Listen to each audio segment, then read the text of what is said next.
Hello, hello, hello. No blanket, it's the daytime. Sir David the Bard coming to you from Kangaroo City. Oh, hell. Oh, oh, hell. Merce, could you get me on my blanket? I forgot. I didn't put my pants on. Damn, I hate being old. Oh, here she comes. She's running. She's running. The only time you see a Filipino running is when there's money involved. Honey, I'm okay.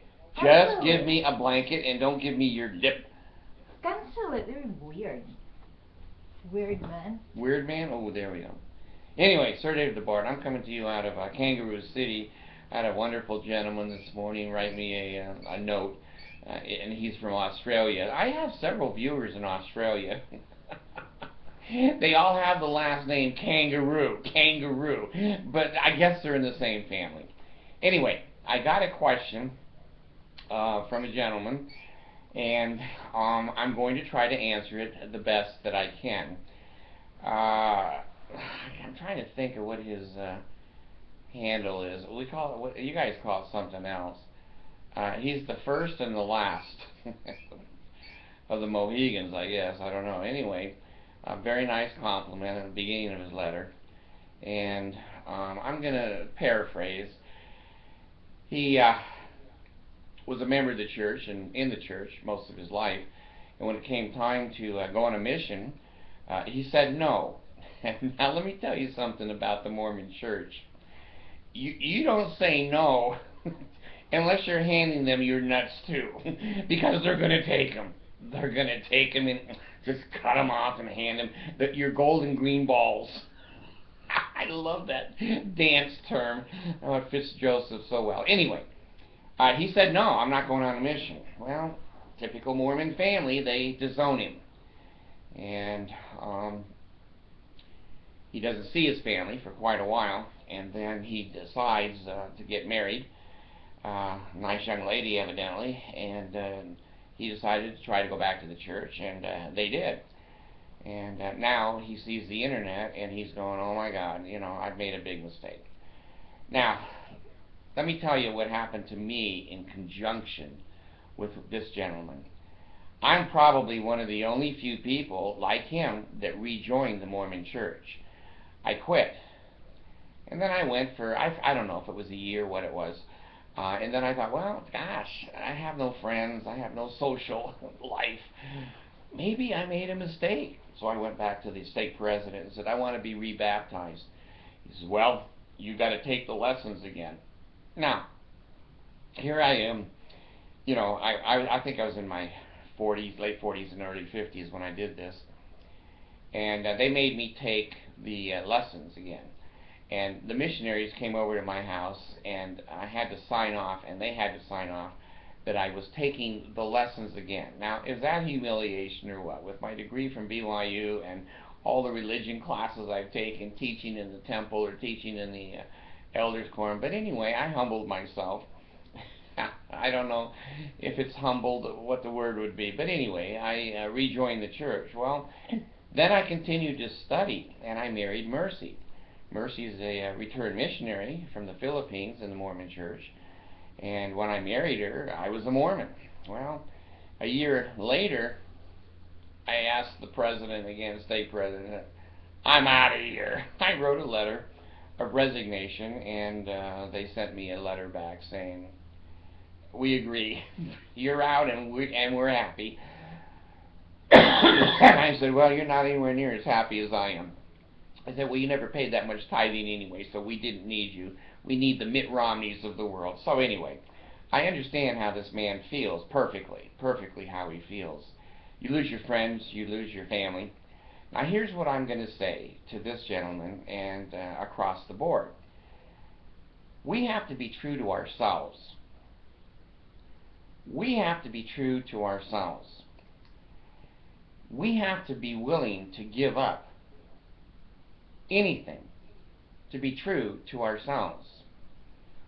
Now, I happen to get lucky. Mercy is a wonderful wife, and when I left the church, she said, I don't care. And she still has some sympathies like that.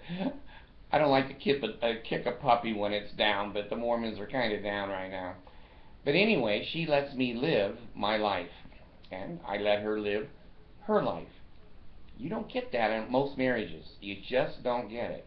Because one will threaten the other one that, you will stay a member of the church, or you will join the church, or there's usually in human interaction somebody trying to force someone to do something else. Well, my advice is this: if you can have a wife or a husband that is supportive and said, listen, honey, I want you to be happy. If you want to go over in sacrament meeting and throw Cheerios at the 2-year-olds, I don't care. How does that hurt me? As long as she lets you sit home and read the paper on Sunday or go to a football game or whatever. If there's mutual respect in a relationship, it's the Mormon church that requires both people to be Mormons. Other religions, the Catholics, the Jews are pretty close to wanting really hard that you marry another Jew. But the Mormons insist that you marry another Mormon and or you convert them to the Mormon church. So, I also want to let you know that I know how you feel when you didn't go on a mission and you stay in the Mormon church. When I was at BYU, we would have Sunday meeting, and I would sit in the elders quorum, and there might be 25 or 30 young men, 23, 25, in the elders quorum, and every time someone asked a question, the elder would say, well, when I was on my mission, there's his resume. And the rest of us felt like dog shit who didn't go on a mission. When I was on my mission, I learned that the Holy Ghost is a girl with a short dress. They always use that phrase. When I was on a mission, like they are the superior tier of humanity. So I understand. You're giving up a lot. But you know what? You're finding yourself. I struggled for many, many years before I got in this chair and had 1 million viewers that said, hey, well, he has something to say. Find something to say and then say it. Be yourself. Use your talents and your skills and your ability. And if your spouse says, no, you will stay in the church, or I'm going to divorce you, just say, well, there's the door. Don't let it hit you in the ass. I'm not going to make you come out of the church. Why are you going to make me stay in it? Ideally, both people come out. But I'll tell you something. Escaping from Mormonism is an individual act. It is not group. It is not a group. You don't see too many families all resigning from the Mormon church at the same time. We're all on different time schedules. It takes months or years or days or hours, totally different than anyone else. And so if you have a spouse, a mate, and they're not in agreement with you, you're going to have to agree to disagree. And I just want to give you encouragement, and I want to give you a positive word. It can be done. Here I am. Got a beautiful wife. We have a really good marriage, and I love her to death. She doesn't hassle me. I can ride around with signs on my cars that say I hate the Mormons, and she doesn't say anything. She goes to work and enjoys her life, and I let her go out with her girlfriends. I mean, I don't let her. She's free to live her life the way that she wants, and that makes us both happy. So I hope you continue to have health and enable, merit and abundance, strength and willingness, Sandy's power and priesthood be upon you and upon your wife through all generations of time and throughout all eternity. Let me give to you the penalties that I took slicing me open if I ever say these things, and I promise I will never reveal the first token of the Aaronic priesthood. Rather than do so, I would suffer my life to be taken. In other words, you can kill me. I gave permission to the Mormon church to kill me.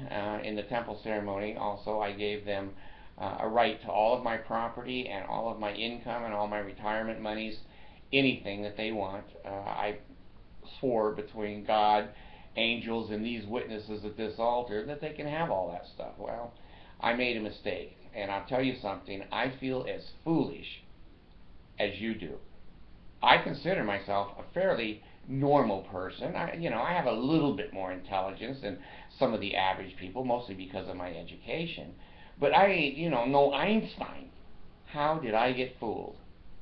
How did I get fooled into that corporation, giving them my money with no accountability, and my family, and wearing skid mark garments, and oh my gosh, it just goes on and on. I feel like a damn fool. But you know what? I don't now.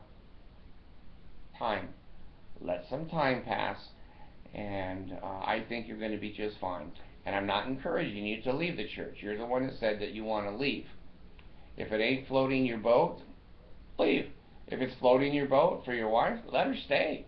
Just throw her a Titanic life preserver, because she'll be out pretty soon too.